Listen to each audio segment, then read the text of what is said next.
Hello my dear students, welcome to the class once again. आज जैसा कि आपने थंबनेल में देखा होगा कि इंग्लिश को स्ट्रॉन्ग कैसे बनाया जाए, है ना।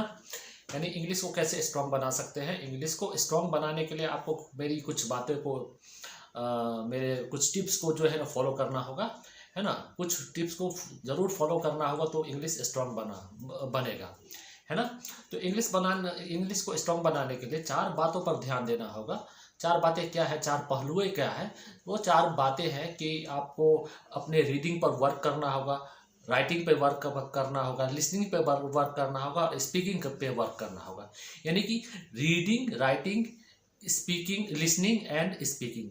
क्या है वो? रीडिंग, राइटिंग, लिसनिंग और स्पीकिंग, ठीक है।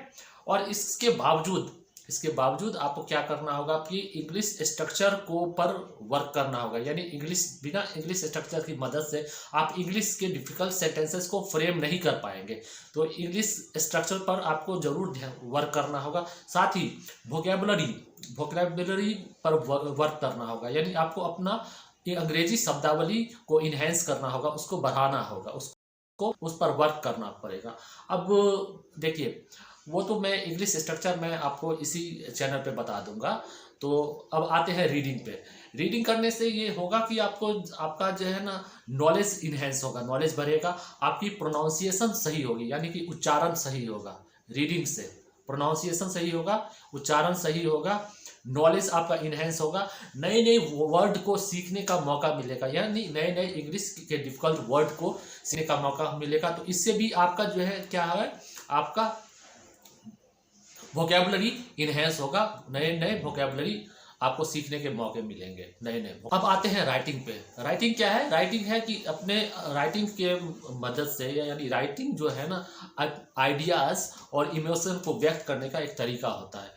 यानी अपनी जो भी आपकी जो आइडिया है, यानी आपके जो विचार है, उसको इंग्लिश में लिखने की कोशिश करें, इमोशन को इंग्लिश में लिखने की कोशिश करें, यानी अपनी भावनाओं को इंग्लिश में लिखने की कोशिश करें। तो इसमें आपको इंग्लिश के स्ट्रक्चर की मदद से आप छोटे छोटे इंग्लिश वाक्यों को क्या करेंगे, फ्रेम कर सकते हैं, उसको वाक्य को बना सकते हैं, छोटे छोटे वाक्यों को आप इंग्लिश में लिख सकते हैं, है ना। इससे भी आपका वोकैबुलरी इन्हेंस होगा, वोकैबुलरी बढ़ेगा, अंग्रेजी में शब्दावली बढ़ेगी। तो छोटे छोटे वाक्यों को लिखने की कोशिश करें इंग्लिश स्ट्रक्चर की मदद से, राइट। अब आते हैं लिसनिंग पे। तो लिसनिंग तो सबसे ज़रूरी है। लिसनिंग के लिए क्या करना है? लिसनिंग के लिए करना है कि आपका जो भी आपका इंटरेस्टिंग मूवीज़ है, इंग्लिश मूवीज़ है या टीवी शो है, उसको आप देखते रहें रेगुलरली, है ना। देखते रहें, उसको देखें और उसको ध्यान से सुने। और उसमें भी आपको क्या होगा, नए नए वर्ड को सीखने का मौका मिलेगा, है ना। तो लिसनिंग तो बहुत ज़रूरी है। अब आते हैं स्पीकिंग पे। और स्पीकिंग करने के लिए क्या कर है, आपको छोटे छोटे वाक्यों को इंग्लिश स्ट्रक्चर की मदद से फ्रेम करके आप उसको बोल भी सकते हैं, है ना। छोटे छोटे वाक्यों को बोल सकते हैं, ठीक है ना। और जो आप अपने स्कूल में, कॉलेज में जाएं तो वहाँ पर भी आप इंग्लिश स्पीच दे सकते हैं और छोटे छोटे वाक्य सभी से बोल सकते हैं, अपने भाई से, अपनी बहन से, ना अपने दोस्तों से छोटे छोटे वाक्यों को इंग्लिश में बोल सकते हैं। तो इससे स्पीकिंग स्किल बढ़ेगी और इससे क्या होगा कि आपका प्रोनाउंसिएशन अच्छा होगा, है ना। उच्चारण अच्छा होगा, प्रोनाउंसिएशन अच्छा हो जाएगा, यानी कि उच्चारण अच्छा हो जाएगा। और इससे भी आपकी वोकैबुलरी इन्हेंस होने में मदद मिलेगी, यानी आपका अंग्रेजी। इस सबसे हट के सबसे पहले जरूरी है आपका इंग्लिश स्ट्रक्चर का ज्ञान होना चाहिए, क्योंकि इंग्लिश स्ट्रक्चर की मदद से ही आप इंग्लिश के डिफिकल्ट सेंटेंसेस को इंग्लिश में क्या करेंगे, फ्रेम कर सकते हैं। तो ये तो इंग्लिश स्ट्रक्चर मैं आपको इसी चैनल पे बता दूंगा, ठीक है ना।